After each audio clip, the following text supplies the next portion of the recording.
देश का वातावरण इस समय में बहुत स्पष्ट है। जिन्होंने राम का विरोध किया वो सब सत्ता से बाहर हैं।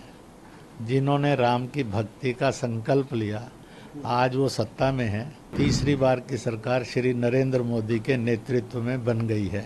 देश उनके नेतृत्व में दिन दुगनी रात चौगनी तरक्की करेगा, यह विश्वास जन जन में जागृत हुआ है। राहुल ने ये घोषणा की थी कि मैं लिख कर देता हूँ कि 4 तारीख को देश के प्रधानमंत्री नरेंद्र मोदी नहीं होंगे। देश अब आगे बढ़ चुका है इससे, और वह अपनी नई मंजिल और नए आयाम को और नए नेतृत्व के साथ देखना चाहता है। भगवान ने यह श्री नरेंद्र मोदी, बीजेपी, एनडीए को सुअवसर दिया है कि वह इस देश को तेज गति से आगे बढ़ाएं। ऐसा है, देश का वातावरण इस समय में बहुत स्पष्ट है। जिन्होंने राम का विरोध किया वो सब सत्ता से बाहर हैं। जिन्होंने राम की भक्ति का संकल्प लिया आज वो सत्ता में हैं, और तीसरी बार की सरकार श्री नरेंद्र मोदी के नेतृत्व में बन गई है।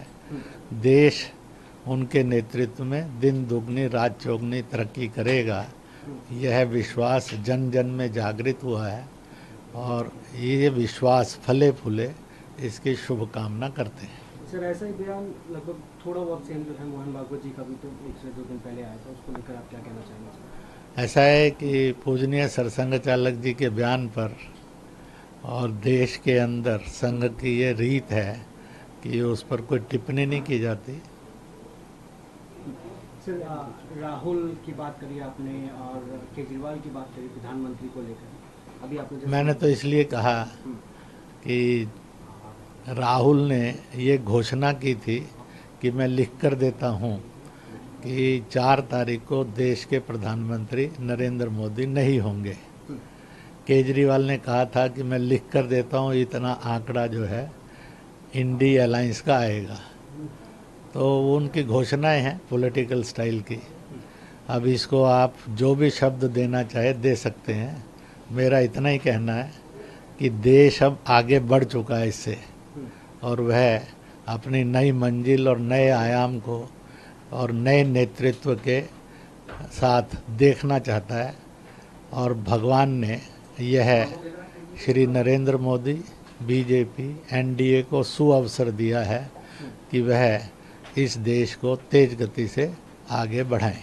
सर, आपके बयान के बाद विपक्ष ने बातें करनी शुरू कर दी। पवन खेड़ा ने तो इतना भी कह दिया कि आरएसएस को कौन सीरियस लेता है, आरएसएस को तो प्रधानमंत्री भी सीरियस नहीं लेता। तो बहुत अच्छी बात है। पवन खेड़ा जी का बयान क्या है सर? तो मैंने कहा कि उनके अपने अपने मत हैं। सर, ये आरएसएस की एक मीटिंग है जो 31 जुलाई से लेकर 2 अगस्त तक होने वाली है बीजेपी के साथ। कंबाइंड मीटिंग जो है चलने वाली, केवल बीजेपी की नहीं है, संघ परिवार की बैठक है। इसकी पूरी सूचना अगर लेनी हो तो संघ के अधिकारियों से जाकर ली जा सकती है। उन्होंने उसका बयान भी दिया है, तो वहाँ जाकर पूछेंगे तो आपको पता लग जाएगा। केवल वो संघ परिवार के सब घटकों की बैठक है, इस प्रकार का है। फिर भी आप उसका और अधिक जानकारी चाहते हैं तो संघ के अधिकृत अधिकारियों को संपर्क करें, वहाँ से आपको मिल जाएगी। और अभी तो बहुत समय आराम से मिलती जाएगी। और आप हमसे जुड़े रहने के लिए सब्सक्राइब करें YouTube पर, फॉलो करें Twitter पर और लाइक करें Facebook पर। और ज्यादा जानकारी के लिए आपको टाइप करना होगा सिर्फ न्यूज़ नशा।